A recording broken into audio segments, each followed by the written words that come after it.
10 April पासून America, Iran आणि Israel यांच्या युद्ध संघर्षाच्या वाटाघाटी इस्लामाबादमध्ये होणार आहेत. या वाटाघाटींचा पाया हा इराणच्या 10 मागण्यांवर आधारित आहे. या 10 मागण्या मान्य झाल्या तरच इराण युद्धातून माघार घेईल, ही इराणची एकमेव अट आहे. आपण या 10 मागण्यांची सविस्तर चर्चा करणार आहोत. नमस्कार, मी परीक्षित पाटील आणि आपण बघत आहात रयत नीती.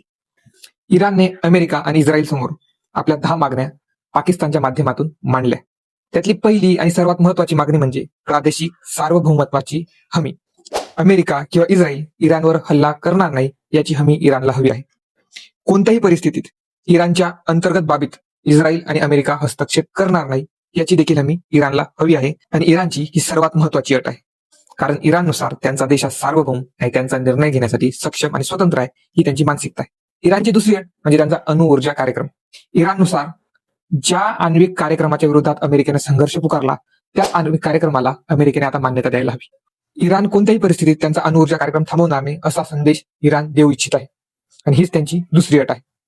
इराणची तिसरी अट म्हणजे स्ट्रेट ऑफ हॉर्मुझवर त्यांचा अधिकार. स्ट्रेट ऑफ हॉर्मुझ मधून जगाचा जवळपास 30% ऊर्जा व्यापार होतो, आणि ह्याच मार्गावर इराणला आपला हक्क भक्कम करायचा आहे.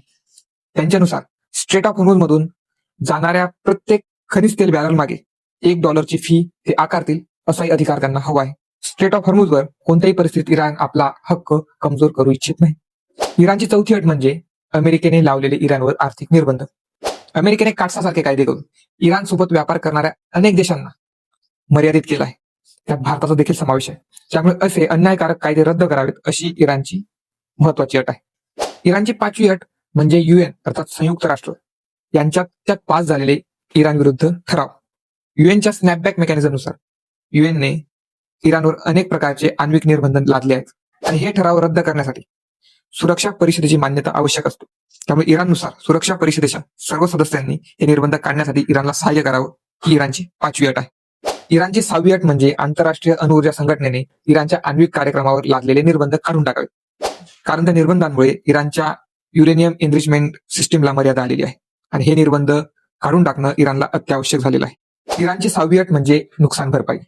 या संघर्षात अमेरिका आणि इस्रायलने केलेल्या हल्ल्यांमुळे इराणच्या मानवी आणि पायाभूत संपत्तीचं मोठ्या प्रमाणात नुकसान झालेलं आहे, आणि ही नुकसान भरपाई पूर्णपणे अमेरिका आणि इस्रायलने द्यावी, ही इराणची अट आहे. इराणची आठवी अट मिडल ईस्ट मध्ये असलेलं अमेरिकी सैन्य. सध्याच्या परिस्थितीत मिडल ईस्ट मध्ये जवळपास 50,000 सशस्त्र सैन्य अमेरिकेचं उभं आहे. हे सैन्य पूर्णपणे काढून टाकावं, ही इराणने अट ठेवलेली आहे. इराणनुसार मिडल ईस्ट मधून अमेरिकेचं सैन्य जाणं अत्यावश्यक आहे, त्याखेरीज अमेरिकेचा प्रभाव मिडल ईस्ट मधून कमी होणार नाही. इराणची 9वी आणि 10वी अट म्हणजे इराणच्या प्रॉक्सी संघटनांना संरक्षण देण्याची इराणची रणनीती आहे. इराणच्या अनेक प्रॉक्सी संघटना जसे हमास, हौती, हिजबुल्ला यांचं संरक्षण करणं इराणची प्राथमिक जबाबदारी आहे.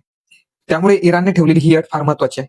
युद्धबंदी किंवा युद्धाची समाप्ती फक्त इराण पुरता मर्यादित न ठेवता पूर्ण मिडल ईस्टला लागू असेल. त्यामुळे मिडल ईस्टच्या कोणत्याही देशांवर इस्रायल आणि अमेरिका हल्ला करणार नाही याचं आश्वासन इराणला हवं आहे. अनेक अभ्यासकांनी याला ऍक्सिस ऑफ रेझिस्टन्स असं म्हटलं आहे, आणि या ऍक्सिस ऑफ रेझिस्टन्सलाच इराण वाचवण्याचा अतोनात प्रयत्न करत आहे. तर अशा पद्धतीने इराणच्या ह्या 10 अटी येणाऱ्या काळात अमेरिका आणि इस्रायल मान्य करेल का हे बघणं उत्सुकतेचं ठरणार आहे. तुर्तास इथंच थांबू. धन्यवाद.